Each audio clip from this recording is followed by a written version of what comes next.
Hi guys, magandang araw. Nandito na po tayo sa ating mga baka dito sa Sugahan. Dito sa bandang malapit lang sa amin. I-update ko po kayo sa mga baka namin na nabili namin sa Padre Garcia at sa mga iba pang mga baka namin. So tara, gawa ng kaunti lang na i-vlog natin noong nakarang araw sa Padre Garcia, gawa ng masama ng panahon at kaunti yung mga baka at saka yung mga buyer, halos hindi walang maraming buyer gawa ng sama ng panahon. Kaya ito, update ko na lang kayo dito sa aming mga baka. So ito yung baka naming bunte, si Rosalinda. Ayan, manganganak na to sa October. Ayan. Diba? Malaki na ang tiyan niya. Nung hindi pa siya nagbubuntis, medyo namayat siya gawa nung tag-araw. Kaunti ang damo dito. Pero ngayon, tumubo na. Ayan. Green na dati, kulay brown yan. Ayan. Manganganak na to sa October. Meron na siyang baby. At saka ito si JR, yung nabili namin sa Padre Garcia. Ayan. Ang puhunan nito ay 42,500. 2 taon, mahigit na alaga. Ayan. Ito ay pampatining na. Malapit na rin to ibenta. Ayan. Tansya nyo mga kabaka, mga magkanohin na kaya ito. Yan, nabili namin to sa Padre Garcia. Ayan, matapang. Ayan. Mga magkanohin na kaya ere?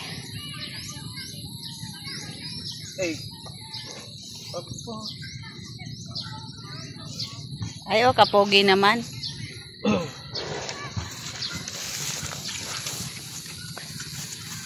Ayan. Kakain na siya.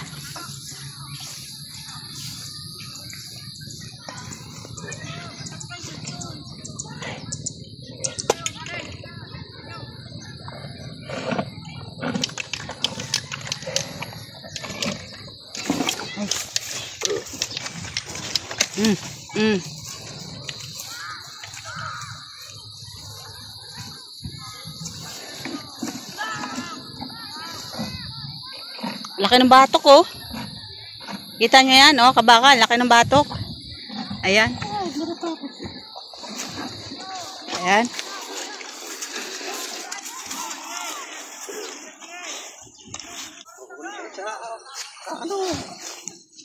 Ayan, nilalagyan ng inisprehan ng abulilay para maraming kasing mga insekto na dumadapo sa kanya. Ayan. Marami kasing insekto kaya yun ang na-spray. Shoutout pala kay Sir Rico. Ayan, sa kanya namin to nakuha yung kanyang testimony na kung ano ang kanilang in-spray sa kanilang baka kapag ganitong maraming insekto na dumadapo sa katawan. Kasi ayon sa kanya, isa sa mga pagpa-stress sa baka yung mga insekto na dumadapo sa katawan. Kaya ito, sa kanya namin na nalaman na pwede pala yung bulilay. Shoutout po sa inyo, Sir Rico, ng taga San Juan, Batangas. Ayan na ngayon si JR. Sobrang bait. Ayan. Nanguumbag.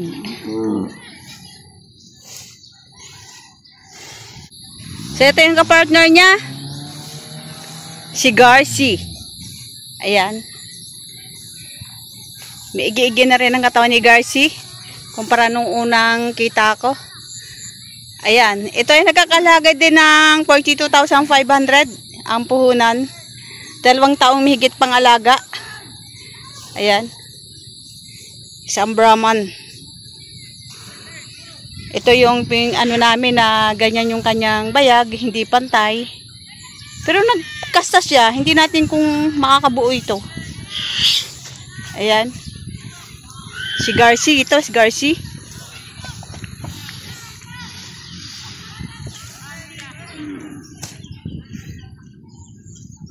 At tingin mo, magkano na si Garci? Magkano na yan si Garci? Ayan, matangkad siya na baka. Pogi, oh. Oh. Mabait din ito. Oh, ang laki ng katawan niya. Kapalin. Ayan. Ayan si Garci. Ikot ka pa, Garci. Hey. Ayan.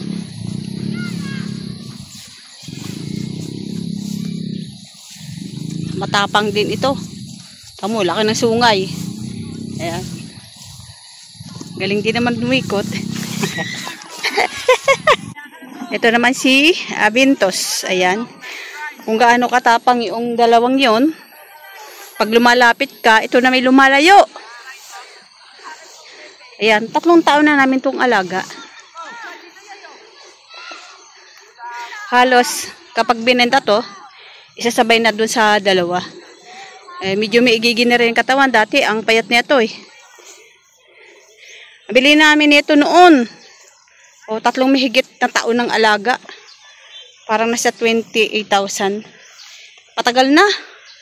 3 o 4 years ng alaga itong si Abintos. Yan. Hindi naman siya matapang. Takot nga siya.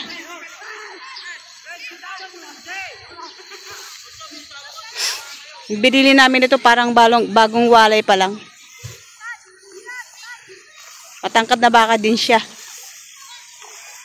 Pero duwag sa tao. Hindi katulad ng dalawa. Napakatapang. Ayan. Ayan naman si Beron. Sa Padre Garcia din namin siya binili. Ayan. Nakakalaga siya ng 36,000 plus tracking. Pakita ko sa inyo ng malapitan. Maganda din ang katawan nito. Magandang puwet. Medyo bilog-bilog.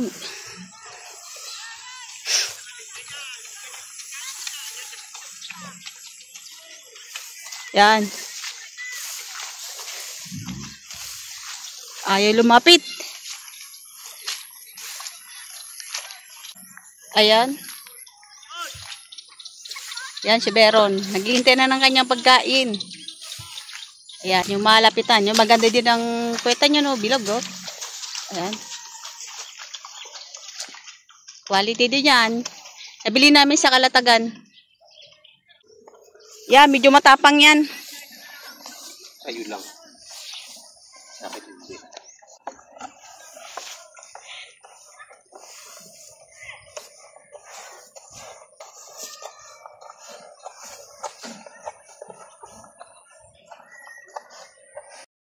Ito naman yung aming si Daniela. Ayan, napakaganda ng pangalan niyan. Ito yung anak ng aming inahin. Ito yung panganay niyang anak.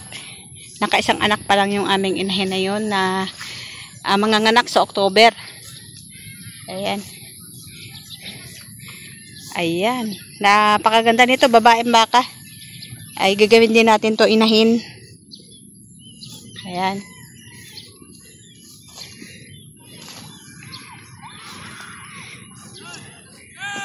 Ayan, oh. Ay, kaganda, oh. Black Beauty. Black Beauty. Ito si maganda. Black Beauty. Ayan. Siyang dumalaga. At ito namin yung aming si Ulila. Ito yung ilang buwan pa lang na namatay na ang kanyang nanay. Yun, doon pa lang lugi na tayo mga kabaka. Ang bili namin sa nanay nito ay nasa 46,000. Sa palagay nyo magkakahalaga ba ng 46,000? Kumakain pa ito ng feeds. Ayan. Tsaka hindi, parang hindi naman siya kalakihan, hindi naman na turete. Ayan, isa naman siya lalaki. Kaya lang siyempre, nung pagkamatay ng nanay nito, lugi na tayo doon. Yung pagkamatay ng nanay nito, nakita sa kanya, may nakita sa kanyang tiyan, loob ng tiyan, ang laman tiyan ng tiyan niya ay puro mga plastic.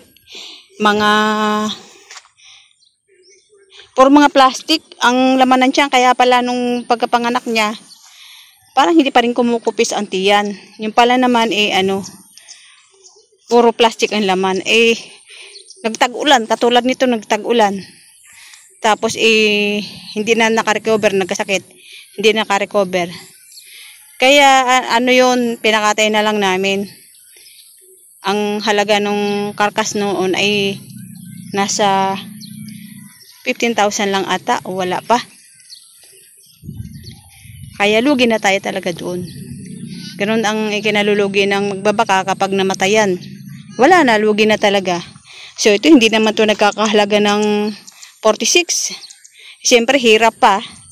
Yung kinakain pa nito, hindi naman basta-basta ka magbabaka na wala kang ipapakain, basta laang damo. Paano naman gaganda ang katawan ng baka kapag damo lang ang ipapakain mo? Ayan.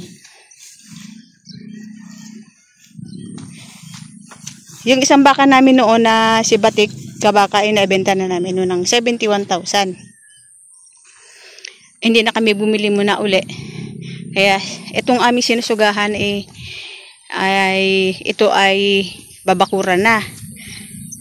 Ayan. Kaya ang plano namin na kapag nabenta yung tatlo nating bakang malalaki, ay gagawa na lang kami ng video koral, maliit na koral doon. Kasi kapag doon na sa malayo natin isusuga, doon sa kabilaan. Ito kasi babakuran na to. Hindi na tayo pwede dito magsuga ng mga baka. Kaya